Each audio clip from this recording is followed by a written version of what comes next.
Welcome back to another episode of the Bench Mob Ent podcast, the best sports podcast in New Jersey. Before we get into it, make sure y'all like, share, and subscribe. Smash that like button. Continue supporting us. We see the love all over YouTube, TikTok, and Instagram. We appreciate it. Keep showing that love because we're trying to be here for a good time and a long time. Greg, Miles, fellas, how y'all doing? Doing good. Doing good, man. I'm doing better than Huda. For those that aren't aware, that's a Love Island reference, and it's okay if you aren't aware. I don't watch the show myself either, so all pre-show they were talking about Love Island, and I was just staring into space. So if you don't watch it, you are not alone. I am with you. On this episode, we're gonna be talking about obviously the NBA Finals, how it panned out, what's going forward for OKC, tallying the injury, the Achilles. That was the 8th Achilles injury tear in this season. Questions about that. We of course are going to talk about all of the trades that's been happening. Draft is tomorrow, first round, and a bunch of other stuff we got in store for y'all. Starting off with this though, the OKC Thunder win the NBA Finals. Every year we had a discussion like, oh, can this team repeat? Can this team actually start a mini dynasty, whatever the case may have you? After this win, do you feel that team should fear OKC as being a legit contender to repeat? Or with how everything we're seeing happening already with the offseason, team should still feel good that is actually wide open. OKC is not a team per se to fear. I mean, they were here last year. I mean, what? They were the number one seed and got bounced. They were young, and that helped them this year. That helped them with Denver. That helped them in this series facing adversity a little bit. So I do think that they could repeat. I mean, in the Western Conference, I mean, Houston just made that trade for KD, so that's going to be one of the threats. But outside of that, I mean, they have the best team. They're going to be the favorites. They've got all this young talent on this team. They were the second youngest team to ever win an NBA championship, and that's just going to benefit them. Like Shai is still young, J-Dub is 24, Chet is, I don't know, maybe 21. He can drink. I mean, maybe he shouldn't. So for this team, it's a special group that they got, and they're only going to keep developing. And I believe in Sam Presti. He's one of those guys that a great GM. He's hoarded a bunch of first round picks, and I mean, word on the street is they're trying to trade into the lottery, which I'm like, come on, they got so many first-round picks. They can make whatever moves they want. They can set themselves up to prepare for when they give J-Dub his extension or Chet his extension, and they're not going to be able to keep everybody. So I believe in the Thunder. I mean, I think I called the series perfectly before the series started with the Pacers. And I know we're not talking about the finals, but it goes to my greater point. If the Pacers can challenge them the way that they did, and let's face it, if Tyrese hadn't blown a tire, I think there's a chance that the Pacers win that series, and win that game 7, because they were up at half without him, right? And I know Tyrese has been playing pretty well, so I think there are teams that are going to close the gap. I don't think the Thunder are so great that the gap between them and the next team is insurmountable. I've only ever felt that way once in my life, and that was with the KD Warriors, with that team, and when KD decided to be a whore and go over there. And so really outside of that situation, outside of that team, no team has ever felt inevitable to me. Maybe the Bulls felt that way back in the day, to everybody, to our older folk that listen to the podcast. But certainly when you talk about this team, you talk about the Thunder, obviously they have a chance to repeat, but I'm not going to sit here and tell you definitively that they are going to. I mean, the Celtics with all that talent, couldn't get the job done repeating. It's really hard to go do that in the NBA. It's a long, rigorous season. It's taking a toll on these guys' bodies. You have to be really lucky to pull that off. And I'm not going to sit here and bank on that. I think they're well set up to be contenders for a long time. and it may be staggered this year and 2 years from now, and then another 2 years from then. But to say back to back, I'm not sold. I'm sorry. I think there are going to be some teams that are going to be some pretty big moves. We're already seeing a lot of movement in the NBA the last few hours. There'll be a lot more. There's going to be a really crazy and hectic offseason.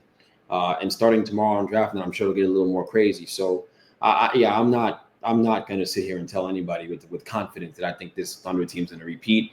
I think they've obviously overcome some stuff, but it's going to be challenging, I think, to pull off a repeat for any team in this era of basketball with the way the CBA is set up. Now that the season is over, SGA scoring title, MVP, regular season MVP, Western Conference MVP, Finals MVP, NBA champion. Looking back on this, right, and the season in its entirety, how great of a season was this by SGA when we talk about all-time seasons, even just for guards? Like, what will history say about this season with SGA?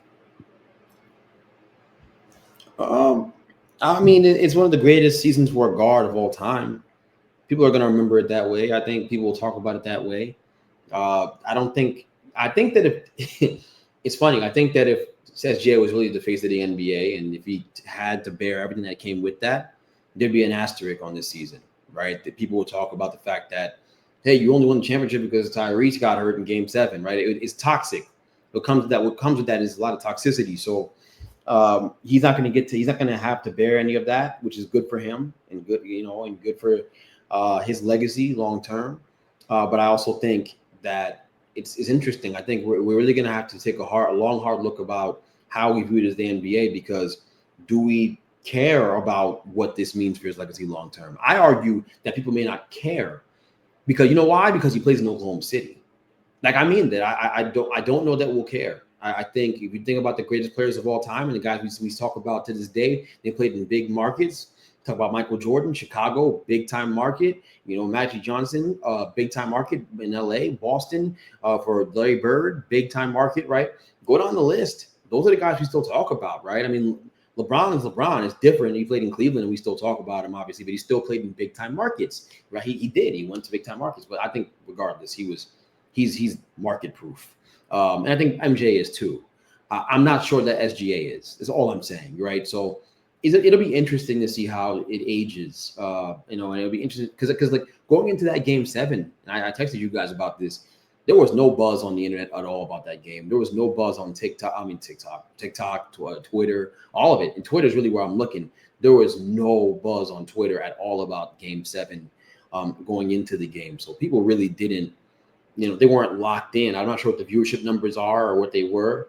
But I'm sure after the Tyrese injury was even more of a letdown for people because it was shaping up to be a classic game. It was a great series from a basketball perspective, but in terms of the two cities that were involved and really the lack of just personality and charisma from the star players that were involved, I think it's just or the care factor from people, whatever it was that made it lacking in that sense. Because usually, the NBA is about being larger than life. It's about telling a story. It's about a movie. It's about creating a movie. It's right, like the LeBron Game 6 against Boston, right? When he gets over that hump, the hype leading into that game was insane. It was palpable. You felt like you were going to play the game if you cared about the game. You felt like you were going to play. Like that's what the NBA thrives on. In this final series, there was none of that. There was none of it. So it'll be really interesting to see how it ages. But obviously, just being objective, it's one of the greatest seasons for a guard of all time. I think he's going to be a Hall of Famer as well, and I think he's a bona fide superstar. He deserves that love, and the Thunder shouldn't hang there. The Thunder shouldn't be looked at as less than because they won, even though Tyrese got hurt. It's not their fault. I agree. Yeah. It's just like, do you think people are going to care is a question. I'm sorry. Do you think people are going to care? Because people didn't care about the series. If we're being honest, they didn't care. No. But when it comes down to SGA, I mean, it was one of the most efficient seasons for a guard who happened to lead the league in scoring. Usually if you're leading the league in scoring, the numbers are down because you're just taking a bunch of shots. But that's never the case with SGA. efficient. He gets to the line, all that stuff, and for him to kind of flip the script from last year. I think I don't want to say the lights were too bright for them last year, but there were a lot of expectations, and they failed to meet them, losing in the semis. So for him to, I mean, he had a good finals. So I'm happy. I'm excited to see where SGA goes from here. Uh, I believe with legacy, like we really talk about legacy when a guy's not really winning. Like LeBron, his legacy was on the line because he hadn't won anything. Same with Kevin Durant. That's why you make a move to Golden State, because people were talking about, oh shoot, I lost 3-1 to Golden State. I'm one of the best players in the league. How am I going to, reach the heights that LeBron's reached or reach the heights that Michael Jordan's reached? But like SGA, I think his legacy is stamped, and he can, further that legacy with a couple more championships. But once you get one, I think you're pretty much straight in this time of the NBA. Like Giannis is straight.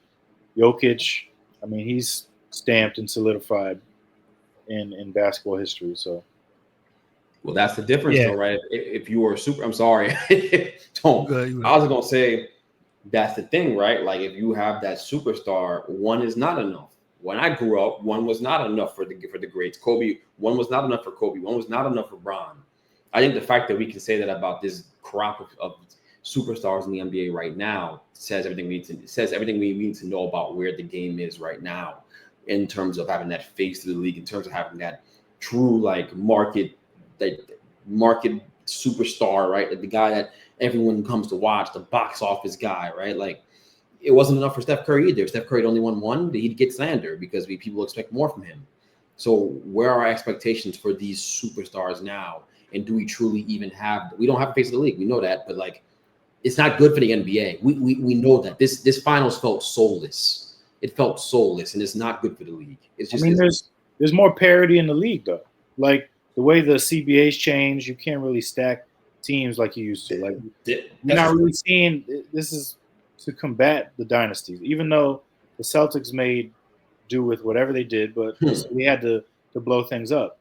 But like in the past, you had the Heat who built. I don't want to say it's a dynasty. They were 2-2 in the finals, but they built a contender year in, year out. The Lakers, same thing in the early 2000s. The Bulls, like you're having these teams that dominate in different periods of time. Like Golden State, same thing. You don't have that in the NBA right now, which, I mean, I think you'd see more viewers if you had that. Like I feel like the last time we truly had a finals like that was Golden State versus the Cavs. And since then, it's been a lot of different teams. Like I feel like LeBron's made it. Other guys have made it, but it's not to that same extent where it's box office. Like we're not staying up or planning our day out for a basketball game later in the day. And that's mainly due to there's a lot more parity, a lot more, competitive. I mean, the Pacers made the finals. I would have never thought that coming into the year that they would make the finals. You had your front runners like the Celtics and maybe the Cavs halfway through the year, but for the Pacers to come out of nowhere, that's kind of been happening lately with teams. Like a lot more teams that you're not keeping your eyes on find a way to get it done.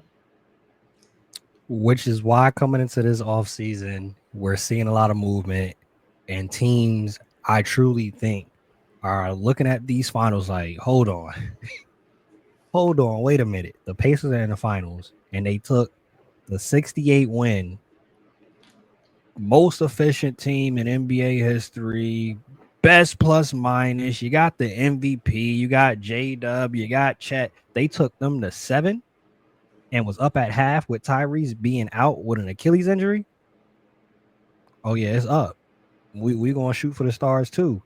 And part of what Greg was mentioning, and we were talking about in the chat, nobody really was locked in or talking about it as much about the finals because something really happened, like a game 7 of finals. I don't think this would have happened any other time. If LeBron was in the finals, if Steph was in the finals, if Kobe was in the finals, if MJ was in the finals, you don't see a trade of this magnitude happen on the day of game 7 of the finals, which kind of took all of the air out of it. And if you don't know what I'm talking about, the Kevin Durant trade, he was traded, which we talked about on here. We talked about all the possible options, but we predicted it on here. It was going to be Houston. That made the most sense. That's where he wanted to go. Royal Ivy and having the relationship with him and the coaching staff, and it's a kind of a better situation, ready made, and versus other times when KD got traded, it kind of gutted the team. This time it worked out for him. Y'all can't gut the team. You have to get rid of him before the draft. So they pretty much kept their team intact. They got rid of, which Greg specifically predicted, that it would be Jalen Green. He's no longer a part of the Houston Rockets, and it's word that the Phoenix Suns are looking to move him anyway. Dylan Brooks, the number 10 pick in this year's draft, and 5 second-round picks for 15-time NBA All-Star Kevin Durant. Kevin Durant with Fred VanVleet, Jabari Smith Jr., Amen Thompson, Sengun. They are the Houston Rockets legit contenders in the West and in the league to actually win the finals and now Kevin Durant? I think I think they're going to be a really good team. Obviously, I don't know that I call them contenders to win an NBA championship. I have to see where Amen Thompson's development goes. I think that's the biggest question they have to answer, right? If he's able to knock down a shot, a 3-ball, like at a 35% clip, right? I think they have a legitimate chance to compete against just about anybody. I think they brought back Steven Adams, which is huge for them. They're going to have the size in the interior. They still got Sengun. I think Sengun and Steven Adams complement each other really nicely, coming, just kind of playing off each other. That synergy they have, they can go 2 big lineups. So they have a lot of ways they can go about hurting you. I think Kevin Durant is exactly what they needed as well. I would have loved to have seen them, and I think you'd love to see them upgrade maybe at the point guard position with VanVleet as well as he played down the stretch. I think you could still upgrade that position, but it's hard. It's with the CBA and everything, it's hard to do that. If they go into the season as is, they're probably one of the top 5 to 4 or 5 best teams in the West, and you have a legitimate chance. When you get to the dance now, when you get to the playoffs, anybody can win the championship now. It feels like with the way the NBA is as well, but I still think there are teams I like more than them if they gel and if they make just 1 or 2 right moves. Okay, I think I like the Lakers more than them. The Lakers make a couple of moves on the exterior here, maybe get a Herb Jones at the room to go get. I like that a lot. I think that'd be huge when they get it big, and we'll see what they do there. But that's just one example of a team. I still like OKC more as well. I think Denver could reload, but I know Denver's in a bit of a weird position, and I know the president of the organization spoke about that today. They even talking about potentially trading Jokic if they're not careful with the luxury tax. But it's Denver, they don't got the bread. So we'll see, But I think they have a legitimate chance to win. I think it was the right move for them to make. And removing Jalen Green from the situation is addition by subtraction. So you also got to factor that in. I think they have a legitimate chance to win, but you guys know how I feel about Kevin Durant. I think you have to have enough around him at this point in his career to where he doesn't have to bear the brunt of carrying your offense. If they get to a place where he's carrying their offense in the postseason and he's the only thing they can go to, the only answer they have for defenses, they're going to lose. They're not going to get to the championship. They're not going to get to the Western Conference Finals. They need another guy to help him out, which sounds crazy to say, but it's true. It's just the truth. So hopefully Amen Thompson takes a step forward, and the young guys, maybe Reed Shepard, steps into the fold and comes and gives them reliable minutes every now and then. It'd be nice for them. I was definitely about to ask you that, Miles, as Greg just mentioned. Do you think with this Rockets team and the current iteration, how they have the roster, of course, there's moves that can be made still. With this roster, though, can KD be the number 1 scoring option on this team? I mean, he's going to have to be for them to be as good as they look on paper. I mean, he's already coming in as the best scorer on the team. This was the thing that they struggled with in that playoff series against Golden State. They didn't have anybody to go to get a bucket at any point during the game. So that's why they were going to try to win by just getting physical with teams, which I still think they'll do because they got some good defenders in Amen. You've got Tari Eason. Like, they've got pieces on this team to get creative with. But yeah, KD, he's still one of the best scorers in the league. Like, if you look at his numbers last year, real efficient. Greg's alluded to it that he doesn't look the same. And sure, yeah, he doesn't look the same. He's getting older. But I still think his game is one of those that can age pretty well because it's not based on too much athleticism. Like, he's one of the greatest shooters to ever play. So he's going to add an element that they didn't have last year. And they still won, 52 games, 50-something games last year with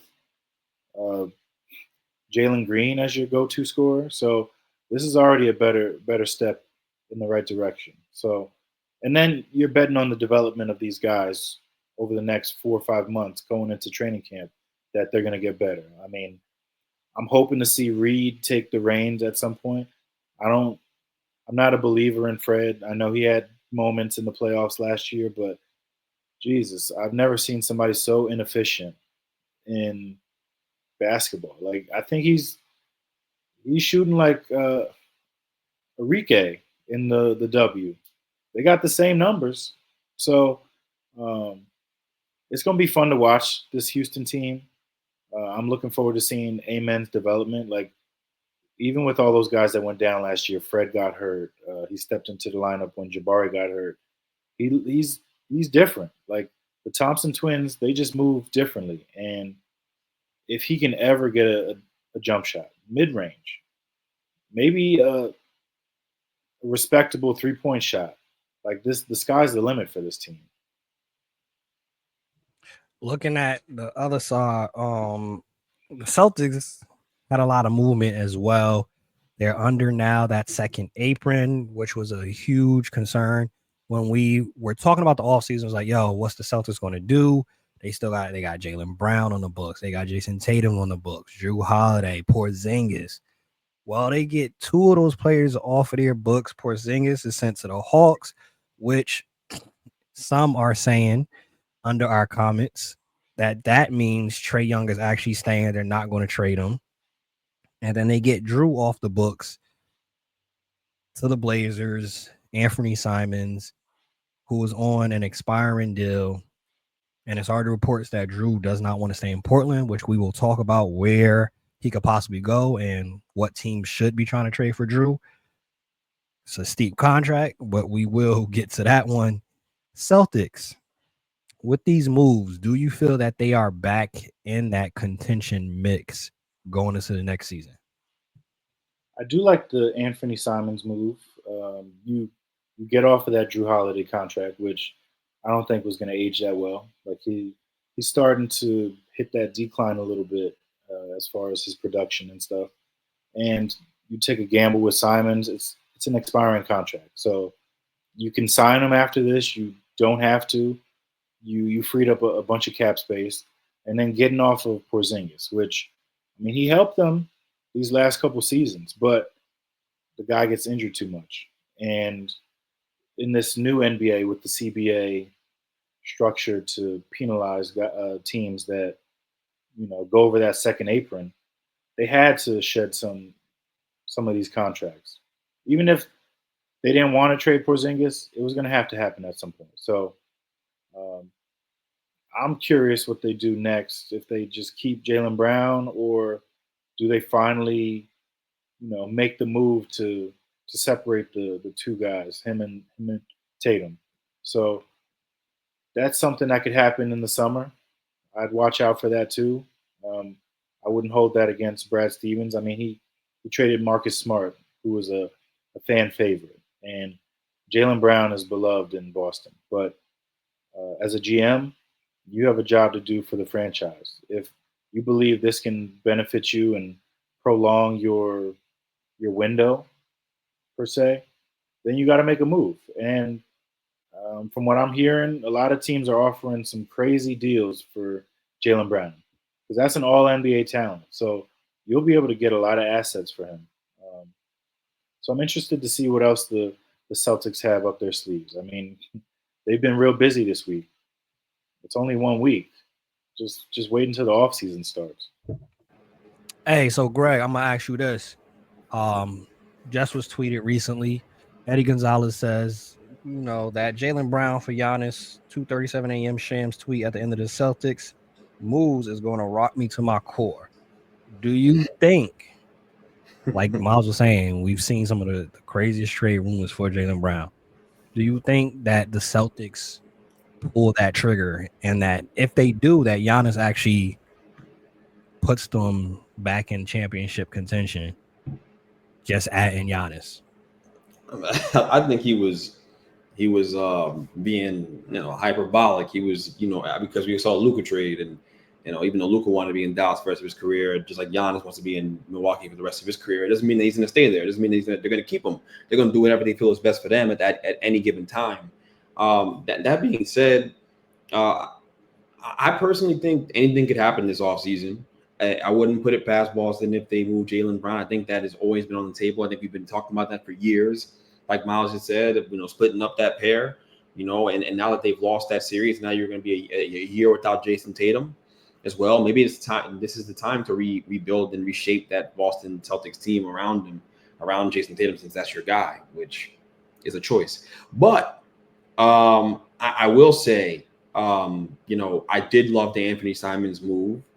I thought it was really a slick trade by Brad Stevens. I've always been a fan of Anthony Simons. I think he just played in obscurity for so long that people just weren't paying attention. He's one of the most talented players in the NBA, one of the most talented young guards in the NBA. And I think playing on a bigger stage in Boston, you're gonna hear a lot more about him and how gifted of an offensive player he is. We're gonna have to see if he can commit to the defensive side of the ball, but he certainly is athletic enough to do so. So I really like that move for them, and getting the picks as well. Getting some assets in return too. I think that's a great move for them. I think they came out smelling pretty good with that move. But yeah, man, I think a Giannis trade for me is not off the table. I think it could easily still happen. I know Giannis said he wants to stay. I'm not ruling anything out in today's NBA, where we're talking about the second apron and the CBA and how restrictive it is. It's easily within the realm of possibility that a team like Milwaukee decides, you know what, we're not going to be able to build around this guy without trading him, because we've got Damian Lillard, who's an untradeable asset on our books, and we don't have many other assets on the roster to really trade and build for him. So we should just move him, get a treasure trove of assets, and start again, the same way the Nets did when they traded KD. Granted, it was against their will, but it's restarted the franchise, and now you're in a different space. You got picks, you got a future. Maybe that's what Milwaukee decides to do. It's very much within the realm of possibility. It would gut the fans, but you know what? Once another guy does it, once Nico does it and keeps his job, maybe you'll feel more emboldened to make a decision like that. So yeah, it wouldn't surprise me to see them make a trade like that. Jaylen Brown for Giannis swap. It doesn't save them any money if you're the Celtics, but it sure as heck makes you a lot more competitive. You're probably going to win a championship if you pair up Jason Tatum and Giannis. That'd be ridiculous. So yeah, it's far fetched. I think he was Eddie was just talking, but you never know. He's his bestie is very connected to what's going on in the NBA. So we'll see. Hey, before we go on to the next thing, I just want to read these stats that a certain player had, and y'all let me know if you would want this from your point guard, your starting point guard. In 4 games in the playoffs, 37 minutes, 22.4 field goal percentage, 21.9 3-point percentage, 75% from the free throw line, 2.5 rebounds, 5 assists, 1.8 turnovers, 8.8 points. That's Fred VanVleet stats of what he did in the playoffs this year. Yeah, he had one good game in that series. And every other game, it was like 3 for 18, 4 for 17. I can't watch it again. That's what I'm saying. They should have upgraded the position. They should have upgraded the point guard position for Houston. It's hard to do. I get it, but it's something they need to do if they're going to be serious about winning a championship.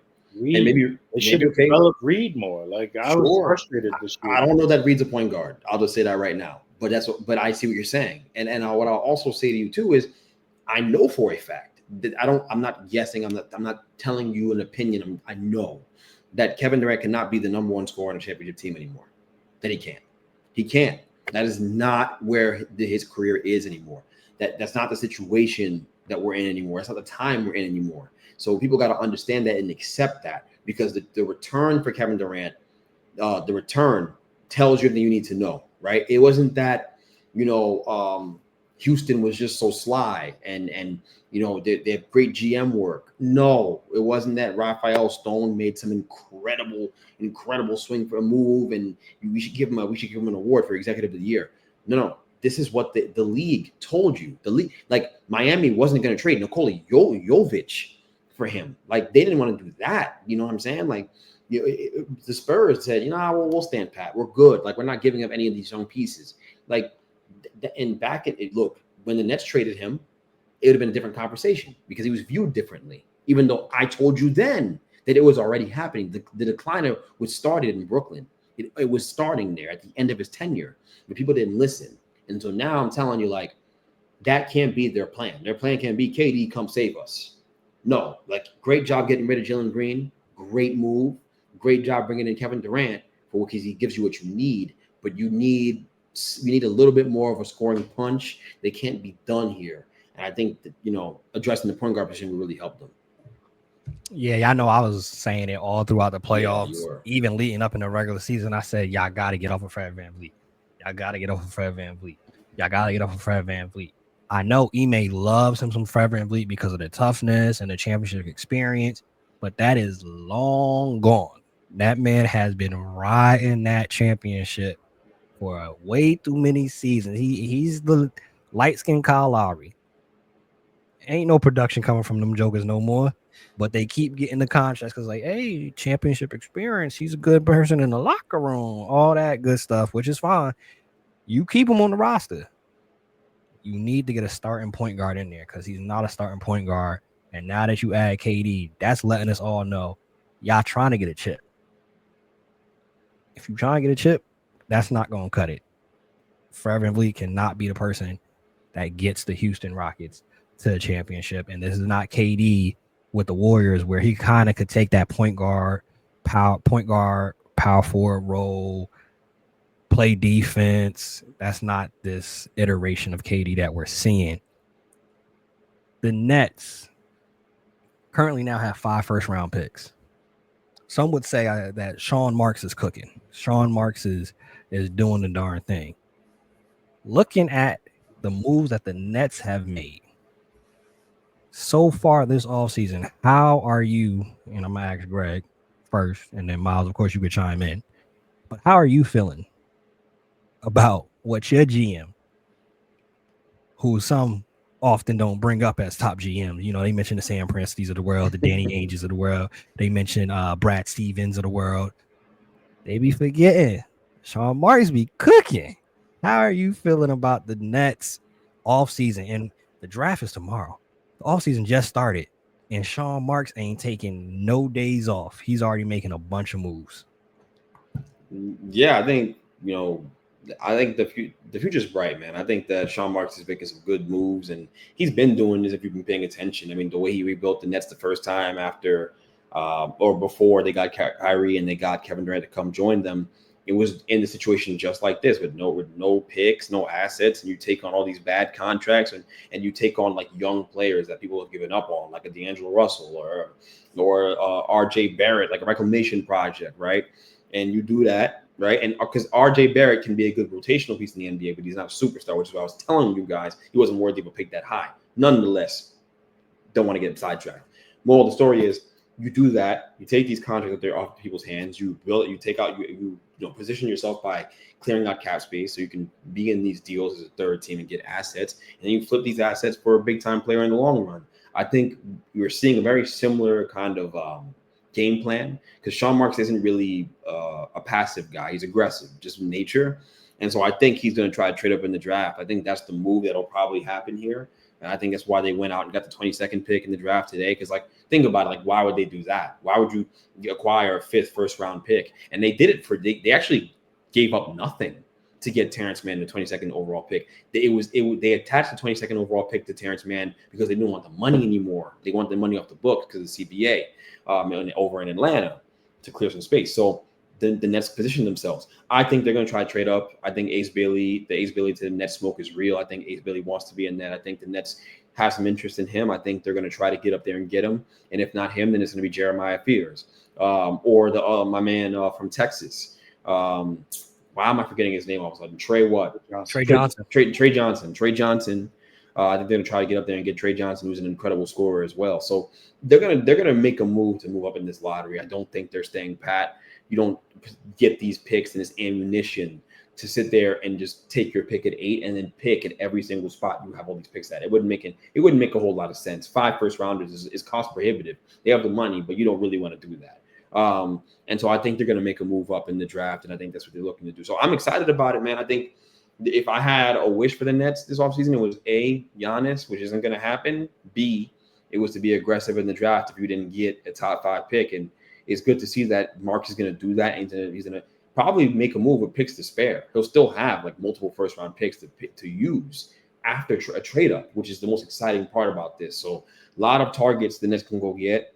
Jeremiah Fears, Ace Bailey, the 2 guys I'm locked in on right now. Also Trey Johnson. Those three guys are the main guys I'm locked in on as draft targets for the Nets. And if they get any one of them, I'll be very excited. And there are other guys too, but those are the top line guys for me.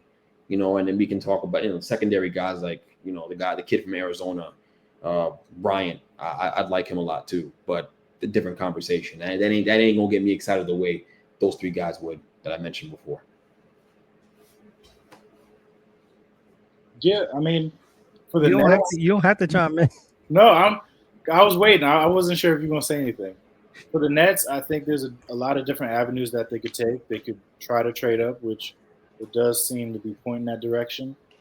Or they could take some of these picks and maybe some of these teams that don't have a first-round pick, they trade a future first-round pick. So they delay the picks to later years for, a bigger trade down the line because it's tight. You can't really make a superstar trade within the next 24 hours happen unless they've been back channeling it for months or for a few weeks. Like I'd mentioned Jaylen Brown as an option possibly in the chat, but I think it's going to take a lot to get Jaylen Brown, and I don't know if Sean Marks would want to do that. He's good, but I don't know if that's the superstar that you've been saving all these picks for to make that trade. And sure, they got 5 first-round picks. You could package a couple. You still have like 2 or 3 left over, and then I'd start trading out. I don't need all these rookies on these deals here. I'd rather save some of these picks for a later date, when other guys are free agents and you can make moves that way. Outside of the Nets, who are some teams, real quick, that you think should try to move up in the draft that may be out of the lottery or maybe at the back end of the lottery? Teams that can trade up in the draft that are late, they're currently positioned late. I heard a crazy rumor today that OKC is trying to trade up in the top 10, which is hilarious. It's hilarious. I think it's gonna be hard to get into the lottery for the teams in the back end of the draft, to be quite honest. I think when you look at teams like the Nets, Washington, even in a Phoenix, for example, like these teams in the back end of the lottery as well. I think there's gonna be a lot of movement in trying to get up into that top 6 area of the draft, so you can guarantee yourself what you think is a franchise cornerstone player like Ace Bailey, Trey Johnson, Jeremiah Fears, those guys. So for those teams that are really far back, like and you're in the 20s, you might be able to get to like late lottery, like 14, right? Pick 14. But I mean, it's like the NFL draft. Think about the imaginary trade chart they always refer to. and like how much you have to give up to get that high from 25 to get to pick 6. It's insane what you have to give up, right? The amount of picks. That's why I know we see first round picks flying around like it's nothing for basically what we would deem to be, like look, McCallum went for 5 first round picks. Like these guys are flying for first round picks. We think the value of a first round pick is down. I would disagree with that, and I think you'll see that tomorrow night when you see teams that are not positioned well, late lottery, not being able to get up there. I'd be pretty surprised if I saw a team get up there.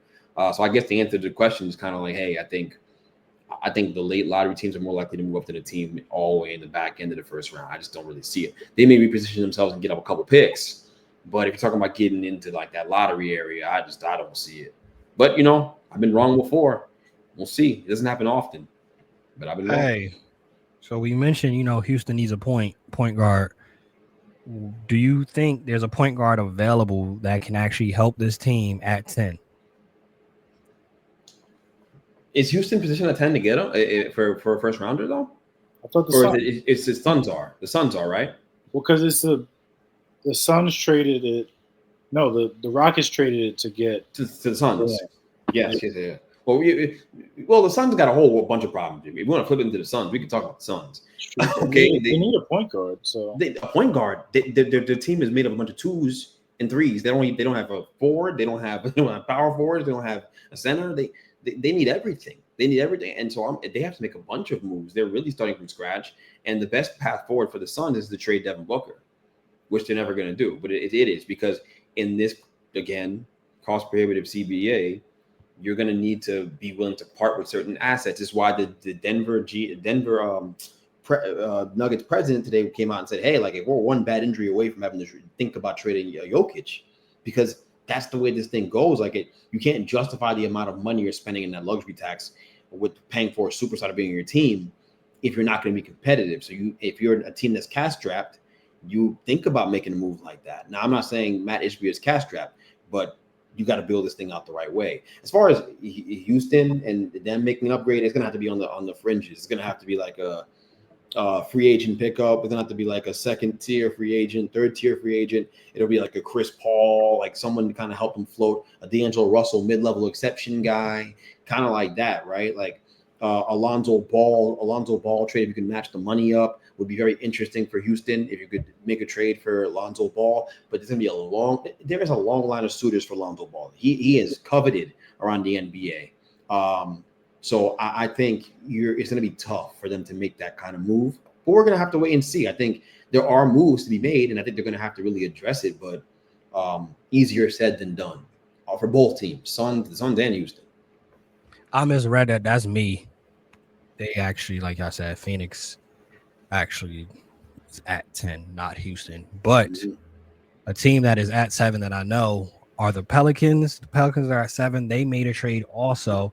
And y'all let me know who y'all feel is the winners of the trade and what was your takeaways from this trade.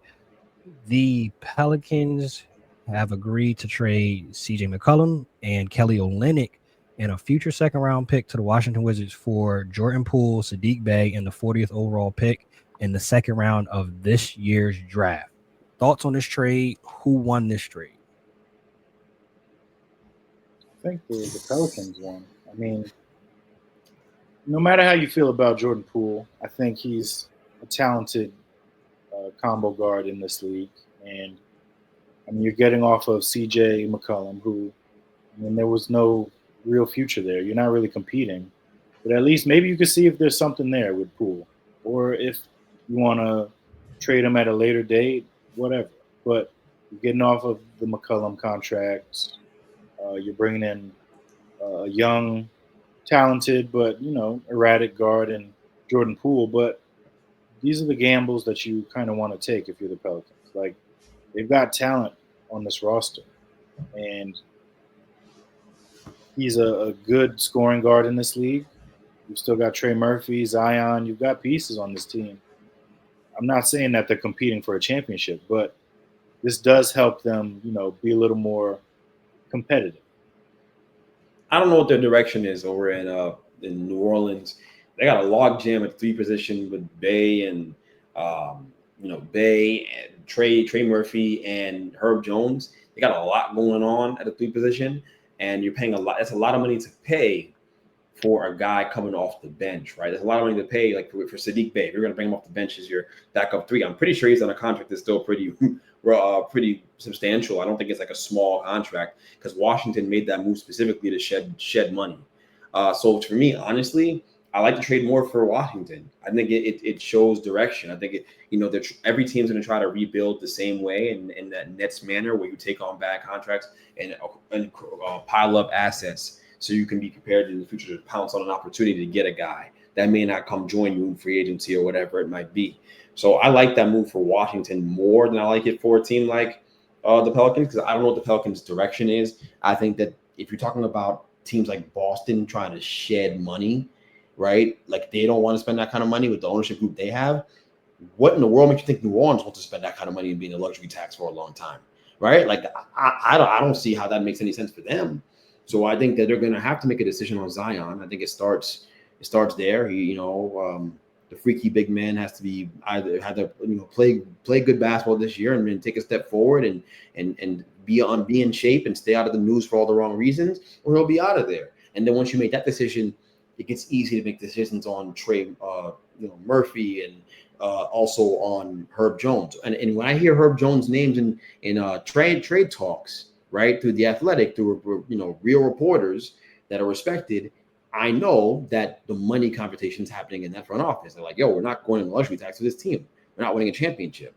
And we can't trust Zion. So I think that we're more likely to see them kind of blow things up. And it could start to happen this year. After years of speculating about this, by the way. The CJ trade was the first gunshot, in my opinion. Hey, looking at the roster, as you mentioned, logjam, Jose Alvarado. They got Brandon Boston. They have Bruce Brown, Jordan Hawkins, Herbert Jones, Yves Missy. Well, they center, but he was playing a little bit forward. You got Trey Murphy. People forgot it's DeJounte Murray over there too. Mm-hmm. Jordan Poole. Yeah. That's their guard. And Antonio Reeves. That's their guard 2 and 3 rotation right there. The money conversation. Even fun. More fun. Bruce Brown is on the books for $23 million next season.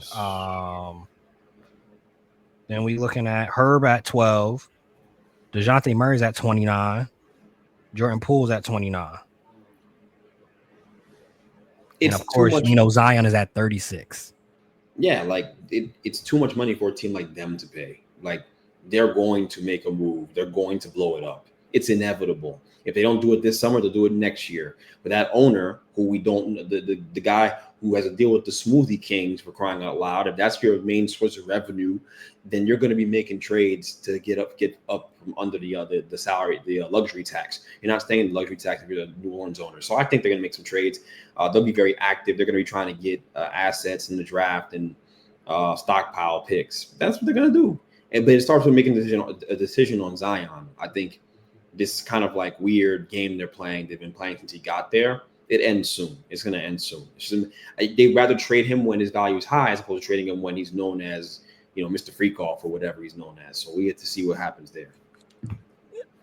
Hey, Drew Holiday, as I mentioned earlier in the show, reports came out. He is not trying to be in Portland, which if he did want to be in Portland, I thought it would actually be a good fit because Portland did play good at the end of the last season. So once you build up as a coach, you add Drew Holiday to that young team, veteran leadership, defense. He did deal with some injuries last year, so we could see him coming back rejuvenated, play some defense, play lockup, has the IQ, can at any point go drop 20.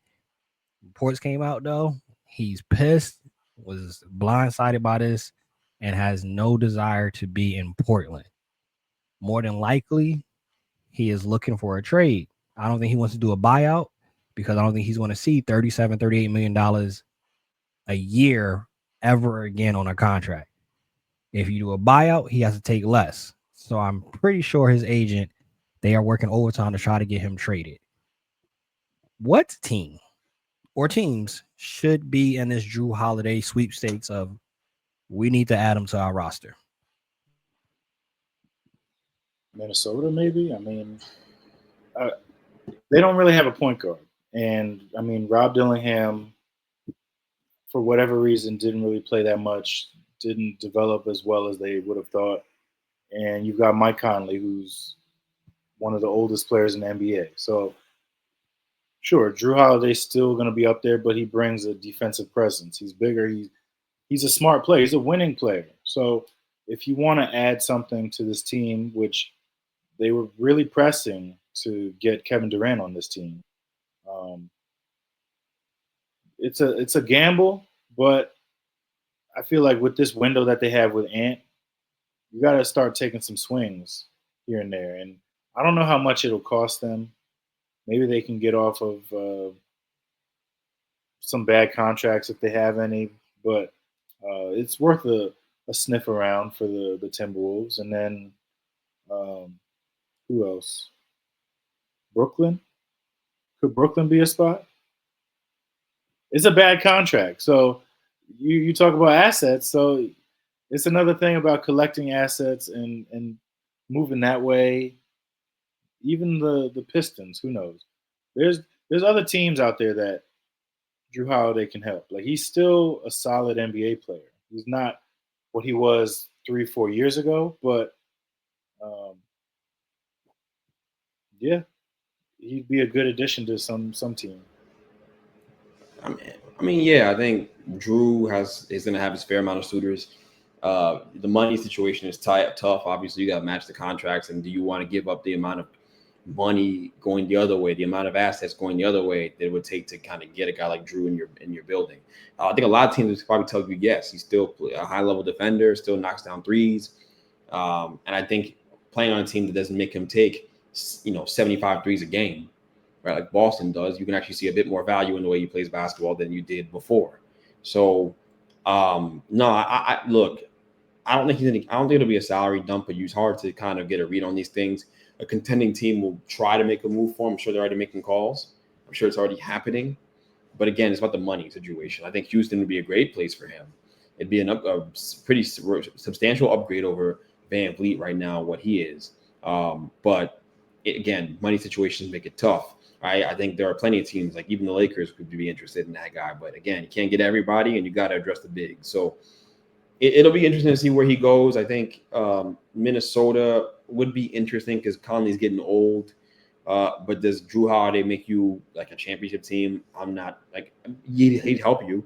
I don't know that. Look, I think their fate is kind of etched in stone. I think that Minnesota is doomed to be just good enough to get to the conference finals every other year, and then eventually lose Anthony Edwards because he goes back to Atlanta or goes back to a place where he wants to be, wherever that may be, right? So I don't think he's gonna end up staying there. I just don't see it. I think that the writing's on the wall, but that's a whole different conversation. Yeah, Drew's gonna have suitors.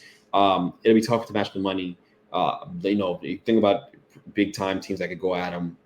Think about Western Conference teams. I think he'll stay in the Western Conference. I think we'll see some teams like the Lakers get involved. Maybe Dallas tries to get sneaky, but they have no money to spend. So we'll see where we can end up. But I just think it'll be really interesting to see how you match the money and match the deals. We ain't on ESPN and the trade maker machine giving you real scenarios. This is all off the top of the head. So we'll kind of figure it out. But I guess, a team like Brooklyn getting him in a salary dump isn't crazy. It's just, he's too, I don't know, like he's too good for a team that's looking not to win, although you'd be stupid to be trying not to win with the way the lottery works. So who knows? Yeah, that's the thing when it comes to Drew.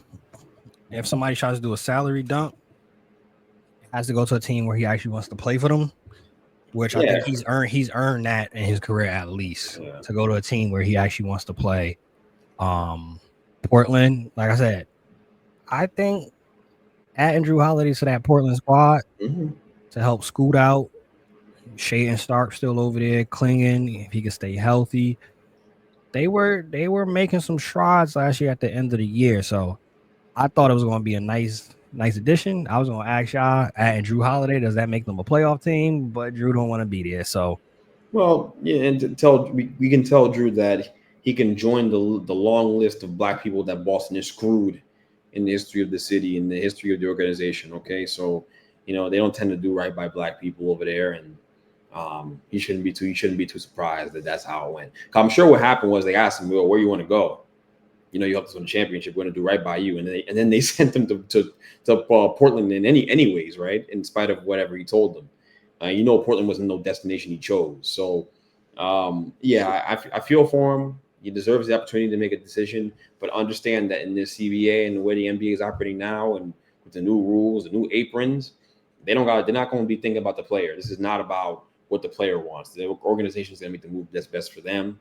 And we kind of already saw it in Dallas. So if Luka Doncic can get traded and not expected, then yeah, Drew, you could get sent to Russia. Yeah, it could happen. It's just a part of the NBA life. Part of the NBA life is some owners, like you mentioned, aren't as flushed with cash as other owners. Some owners, like you said, they're relying on Smoothie King. Some owners, obviously, their only income is pretty much the NBA team that they own.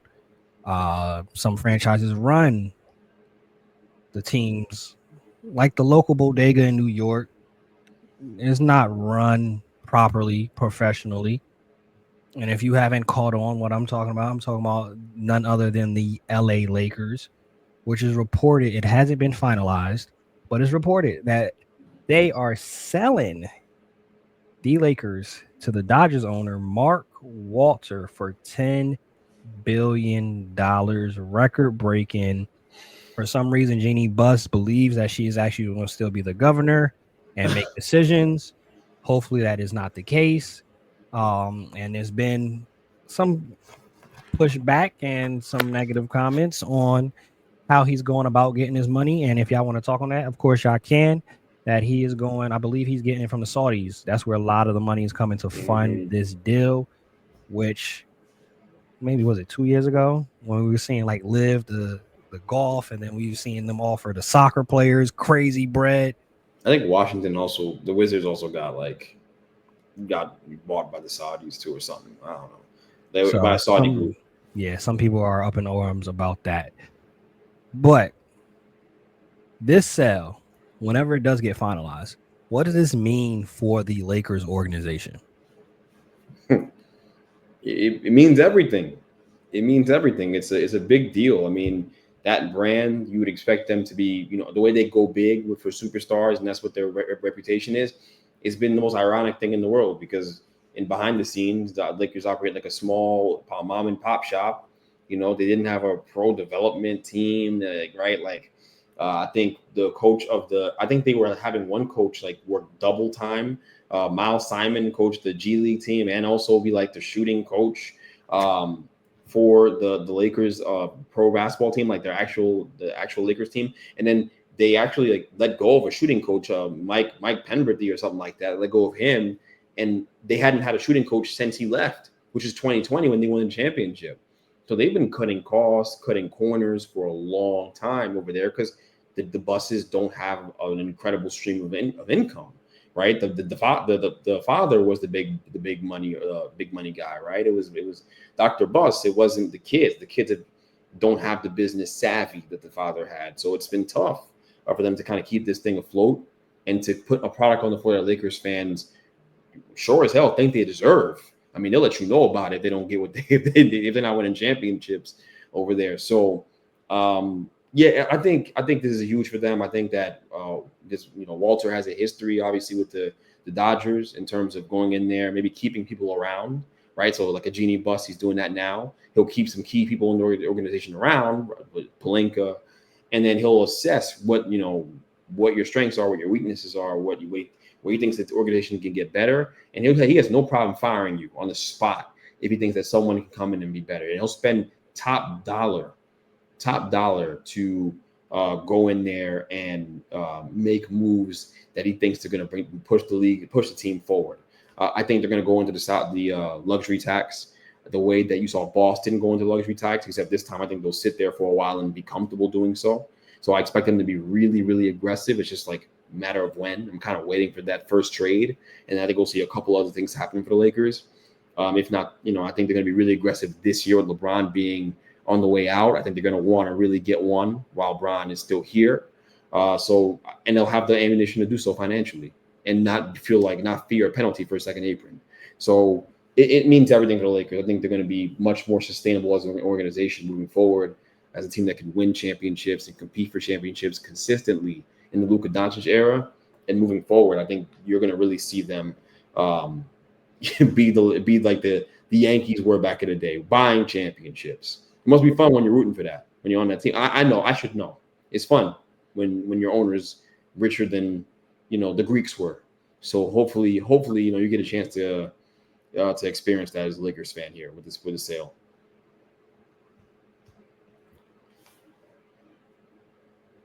You got it. Hey, we saw with this sale, Luka came out, tweeted, he's happy about it. I don't think Bron said nothing about it pretty much, but when you're in a situation like this, what ends up happening, as Greg alluded, once Dr. Buzz died, the children, whatever they did, it wasn't being ran the same way. So now you're in a situation where you kind of got to recoup. You're kind of, hey, maybe I need to get away from this. Maybe we need to make moves. $10 billion split between the siblings? That's right. What the heck? I'm going to have to edit that. That was a B in the genre. That's a B? Yeah. Wow. Still up? Oh, shit. Well, the worst thing you can do is punch it. Yeah. Anywho, yo, if you stay ready, you ain't got to get ready. Bench Mob, we out. Peace. Peace. Yeah.